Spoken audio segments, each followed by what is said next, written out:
தமிழகத்துல நாய் கூட BA படிக்கலாம். நம்ம எல்லாம் நாய் என்று சொல்லக்கூடிய அளவுக்கு திராவிட முன்னேற்ற கழகத்தினுடைய அராஜக போக்கு இருக்கு. ஒரு ஆட்சி எப்படி இருக்கக்கூடாது என்பதற்கு உதாரணமாக ஒரு ஆட்சி இங்கே நடந்து கொண்டிருக்கிறது. 65 பேர் இந்தியாவினுடைய எந்த மாநிலத்திலும் கூட சமீப காலத்தில் கள்ளச்சாராயத்தை அறிந்து இறந்ததாக நாம் பார்க்கலை. ஆனா தமிழகத்தில் 65 பேர் இறந்திருக்கிறாங்க. திமுக என்கின்ற இந்த கட்சி எப்படி ஆட்சி பண்றாங்க? இத சாமி விவேகானந்த அவர்கள் பல ஆண்டுகளுக்கு முன்பு சொல்லியிருப்பார். ஒரு குரங்கு, அந்த குரங்கே தன்னிலை மறந்து இருக்கக்கூடிய ஒரு குரங்கு மரத்து மேல ஏறி இருக்கு. அந்த குரங்கு மரத்தின் மீது அமர்ந்திருக்கும் பொழுது ஒரு தேல் அந்த குரங்கை கடிச்சு வச்சிருது. யோசிச்சு பாருங்க, ஒரு தேல் ஒரு குரங்கை கடிச்சு வச்சா அந்த குரங்கு எப்படி இருக்கும்? அதுக்கப்புறம் அந்த குரங்கு கல்ல குடிக்குது. சோ தேளால் கடிப்பட்ட ஒரு குரங்கு கல்லை குடித்து விட்டு வீதிக்கு வந்தால் எப்படி இருக்குமோ அதுதான் என்று திராவிட முன்னேற்ற கழகத்தினுடைய ஆட்சி. மதம் பிடித்த யானை என்று சொன்னால் அது பொய்யாகிவிடும். அதிகார பலத்தை வைத்துக் கொண்டு நான் என்ன வேண்டுமானாலும் செய்வேன், யாரும் என்னை கேள்வி கேட்க மாட்டார்கள். ஜனநாயகத்தில் தேர்தல் வரும் பொழுது பணம் கொடுத்து விலைக்கு வாங்கி விடுவேன். ஜனநாயகத்தையே ஒரு புதைகுழியிலே நான் புதைப்பேன்.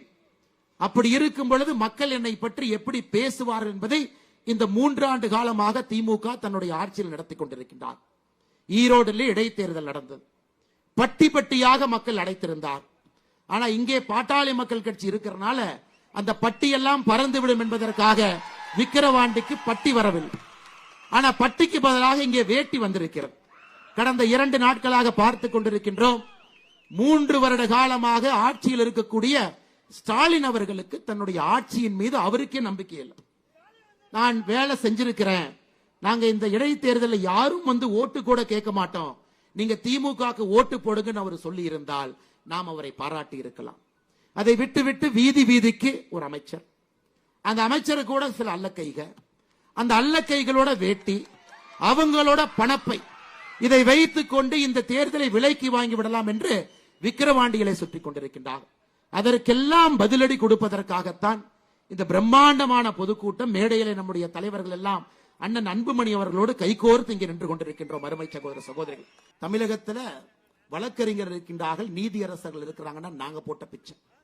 நேற்று சென்னையில் அவர்கள் பேசியது BA நாயெல்லாம் படிக்குது, தமிழகத்தில் நாய் கூட BA படிக்கலாம். ஆனால் அன்பு சகோதர சகோதரிகளே, ஒரு திமுக ஆட்சியினுடைய உச்சகட்டம் எந்த அளவுக்கு போயிருக்குன்னா, அராஜக போக்கு எந்த அளவுக்கு போயிருக்கிறது என்றால், நம்ம எல்லாம் நாய் என்று சொல்லக்கூடிய அளவுக்கு திராவிட முன்னேற்ற கழகத்தினுடைய அராஜக போக்கு இருக்கு. அதே BA படிச்சுட்டு 2016 தேர்தல் இங்க நின்று நமக்காக தொடர்ந்து உழைத்துக் கொண்டிருக்கின்றார். அவருடைய துணைவியாரும் கூட ஒரு பள்ளி ஆசிரியராக இருக்கிறார். நமக்காக ஒரு எளிமையான மனிதர், எல்லா சமுதாயத்தினுடைய அன்பை முழுமையாக பெற்று விக்கிரவாண்டி தேர்தலில் ஒரு சரித்திரத்தை ஏற்படுத்துவதற்காக மாம்பழ சின்னத்தில் நம்முடைய வெற்றி வேட்பாளர் நின்று கொண்டிருக்கின்றார்கள் என்பதை நாம் அனைவரும் உணர்ந்து